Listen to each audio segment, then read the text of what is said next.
By now, many of you already know that Diddy was found not guilty on RICO and sex trafficking. If you're confused, if you live under the rock, you don't necessarily know how this all got started, we're going to go through that in just 1 second briefly by this documentary by ABC. Shout out to ABC. And then we're going to get to some people who are boots on the ground. Shout out to Jason Whitlock. Shout out to Law and Crime Network. So without further ado, let's get into it. Sean Combs, known as Diddy, known as Puff Daddy, is about to stand trial in New York in May. Combs had his famous white parties. So I moved to a new neighborhood and they were like, well, what's this guy doing moving here in East Hampton? I said, everybody, come on over to the house so y'all can get to know me. You ain't got nothing to be afraid of. Some of the alleged activity may have occurred in the later hours of those parties. Kids have like an hour left. Because this thing turns into something that when y'all get older, y'all don't want to come to. And there are a lot of questions. What he's exactly charged with, who's going to testify, what this case is going to look like. But before we get to those questions, we want to remind everybody how we got here. A new lawsuit filed by R&B singer Cassie. Cassie describing the music mogul as a vicious, cruel, and controlling man. The whole criminal case against Sean Combs starts with a civil case brought by his... Okay, so as you guys already know, Cassie and Diddy were in a relationship, quote unquote, for about 10 years.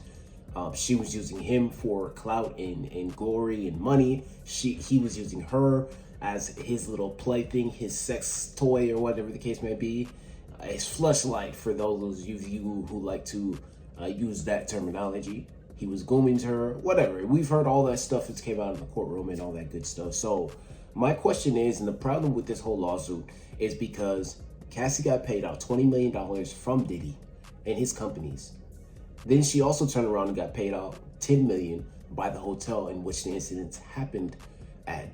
Now, I'm just thoroughly confused because if Cassie got paid off of this situation right here, why do they need to bring it to the court of law? She was not looking to press criminal charges at all. This is almost, if double jeopardy existed for a criminal and civil case, then this would be that, but it doesn't. So therefore the feds felt confident enough to say, hey, you know what, let's go ahead and prosecute Diddy.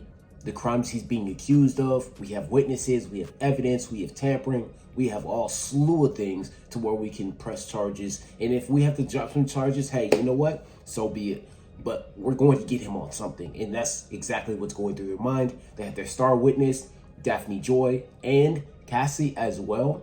I mean, all the stuff that they were getting into is coming out on court. You know, as they go right back through this, I think it's going to be interesting to kind of listen to and look at.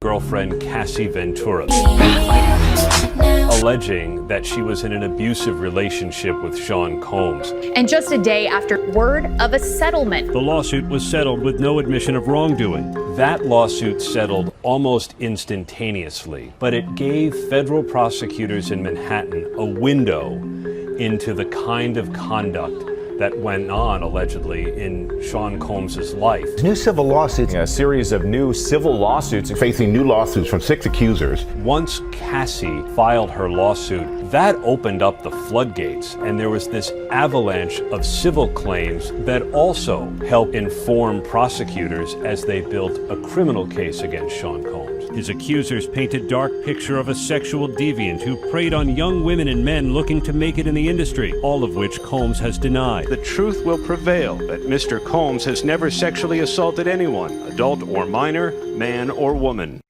Combs has mansions, one in Los Angeles, one in Miami, and simultaneously federal agents from Homeland Security investigations ended up, guns drawn, going in to both of those homes to seize evidence. They did this with a warrant. Cartons of evidence, a lot of it electronic, ended up being seized by those federal agents to help prosecutors build a case. It's on tablets, it's on phones, because according to federal prosecutors, Sean Combs liked to film himself and others in sexual situations. My first reaction... Okay, so that was just kind of like the lead up. Now here's Jason Whitlock and the Law and Crime Reporter, if I'm not mistaken. I'll leave the link below to his full video. But as we get into this, I'm going to be stopping this a little bit more often to kind of comment on it for about 30 seconds, 20 seconds for fair use purposes only. But without further ado, let's get into it. Did he just get a slap on the wrist? Jason, And just to remind you guys, this is right after him finding out that he's not guilty of 3 of the 5 charges, but being found guilty on 2 of the 5 charges. Daphne Joy and Cassie Ventura. He was found guilty on transporting them for the use of sex. I guess prostitution, for instance, paying male sex workers, all that good stuff. So yeah, let's get into it. first person I am talking to after the verdict. I mean, I'm still kind of shaking and in shock right now. And I don't necessarily want to say he got a slap on the wrist, because it was very clear that Maureen Comey did not take this as a loss. She made it clear, and she didn't say this exactly. I'm paraphrasing, but it seems like she will be seeking the maximum sentence for the 2 Mann Act violation charges, which would be 20 years. There is no way in heck that will happen. That's generally for the transportation of minors. If I had to guess, I would say more like an 18-month sentence with time served, which is why I do believe he was celebrating as he should. This was a huge win for the defense, a huge win for Diddy. And I mean, once they read the not guilty on racketeering and the not guilty on the Cassie sex trafficking, I mean, there were gasps in the courtroom. I mean, if you've been following this case for any amount of time, then you already know that she was not a victim, but a volunteer. Shout out to CGA for this.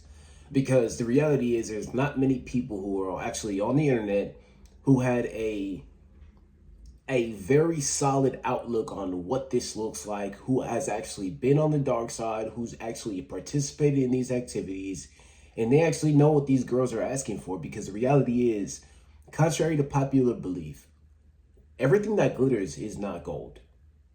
Meaning that just because she looks innocent, acts innocent, we've never heard anything from her, does not mean she is innocent. She could be asking for the freakiest thing in the world, and there's no way anybody in the public eye would know about it unless she wants you to know. And in this case, particularly with Cassie, 13, 14, 15 sex workers came out and say, yeah, she hired me, she looked at me, she was wanting to do these nasty things with me, and actually it got to the point to where she was asking to get peed in her mouth. I mean, it's absolutely ridiculous, but this is absolutely positively normal when you're on this side of the things. Because when you're a billionaire, when you have money, when you're making 6 figures or above, you're starting to find out that very early, most girls are going to sell themselves to you for the right price.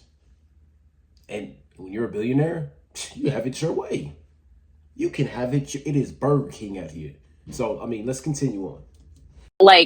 It was crazy. And the judge warned everybody to keep their composure, but, they couldn't help it. And then Mark Agnifilo, after, everything was read, the verdict was read, he stood up and said, my client has been acquitted of very serious charges right now. He deserves to go home. $1 million bail. Let's get him out today.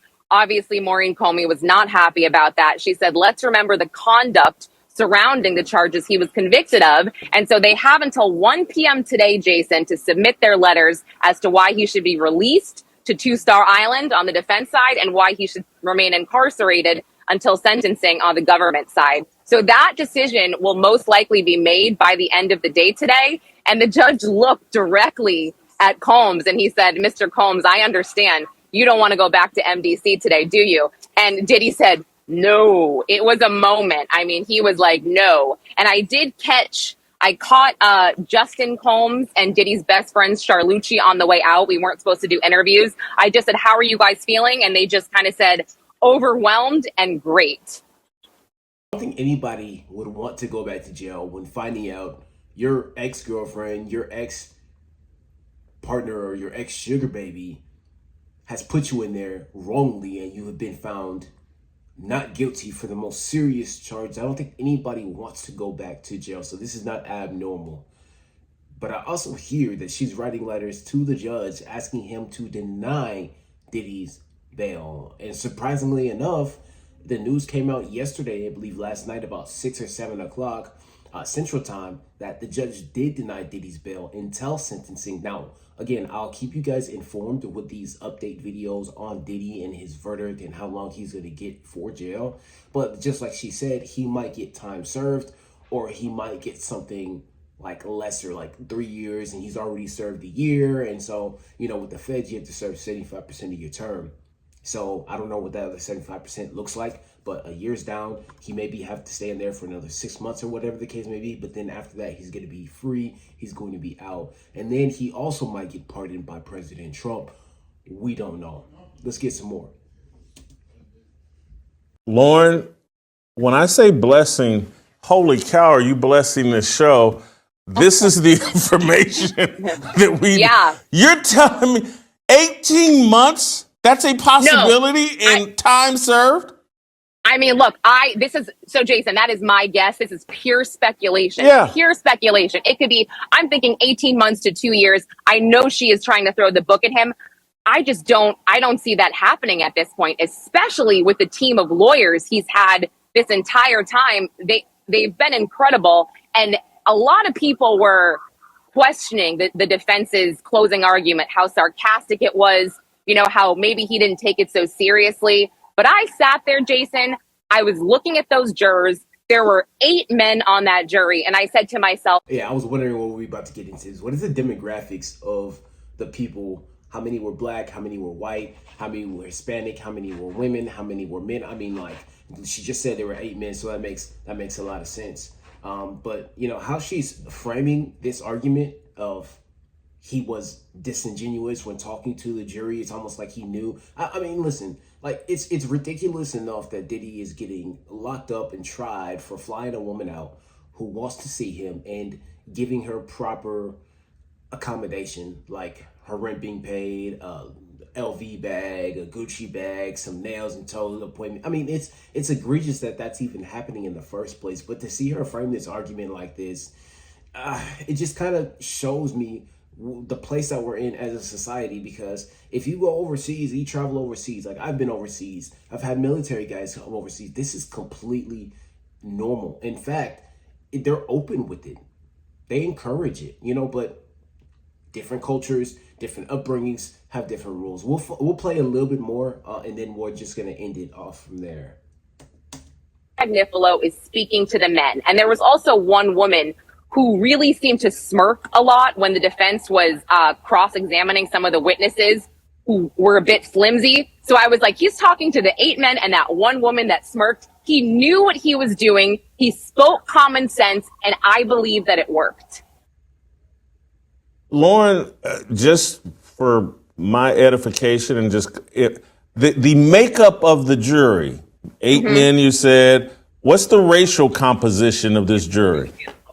It was fairly diverse. It's tough because the entire trial, we saw 18 jurors because the alternates were on the top row. So I think it was, there was an Indian man. There was, I believe, 2 or 3 black people on the jury, and then maybe 1 or 2 Spanish people on the jury. And then it was predominantly white men. So yeah, it was interesting because also there were analytical people on the jury. There was an accountant, there was an investment analyst, which normally those work better for the prosecution because you're looking at the charges and you're seeing how essentially it does meet the predicate of breaking the law. But I think the jury, they did use some common sense here, and they're looking at maybe the predicate act of drug distribution under the RICO. And they're like, well, I guess if drug distribution is handing maybe, a joint to a friend and saying, can you smoke it? Like, who else is guilty of that? So they possibly were using their common sense. I don't know. I mean, I really want to interview a juror. I am dying to do that. So we'll see. None of the most serious charges stuck at all. And it's a bad day. And it's a cold, evil day in hell if a man gets convicted for flying a woman out. It doesn't matter what she says or what she agrees with at that time. It's all about how she's feeling right now. And if she feels like, keyword, feels like she's being trafficked or she's getting taken advantage of, these prosecutors and these people can make it seem like he was in the wrong, Diddy was in the wrong, I was in the wrong, you were in the wrong. Just because she didn't get what she wanted and just because she felt like she was getting taken advantage of. And that is a reality that I do not want to see, because the reality is there is a plethora of people that fly women out, that take care of them, that treat them extremely well, whether it be from overseas or on the mainland, whether that be from Mexico to the United States, or the United States to Australia, the UK, or even Romania. It's ridiculous. We need to find a clear and definite definition of trafficking, because at this point, if you're going to try to convince people with the Mann Act and RICO and sex trafficking, there needs to be clear guidelines. And at this point, I mean, I don't even think the RICO and sex trafficking should have even been on the docket for the prosecution, simply because there's no evidence that's stating that he does traffic women, he does traffic drugs, he is a narcotics kingpin. I'm thinking that this is a mafia case. I'm thinking that he did something egregious of that sort. But as we started getting into the details, we figure out, no, this is not the case at all. This is just a scorned woman who didn't get what she wanted, who is now coming back to bite Diddy in the ass. And again, once we get to that point, all hope is lost, because the freedoms that we so vehemently need as Americans, they're gradually being slipped away. And again, when that happens, guys, it's only a matter of time before we all go down under. So we need a better method. No more flying girls out, no more getting toes and nails and hair done and stuff like that. If she gets it done, we'll reimburse her. But other than that, we're going to protect ourselves at all costs, because we never know what's going to happen in the future. Simply, we just got to be careful. With that being said, I love you. I appreciate you guys. I'm going to holler at you guys later. Peace.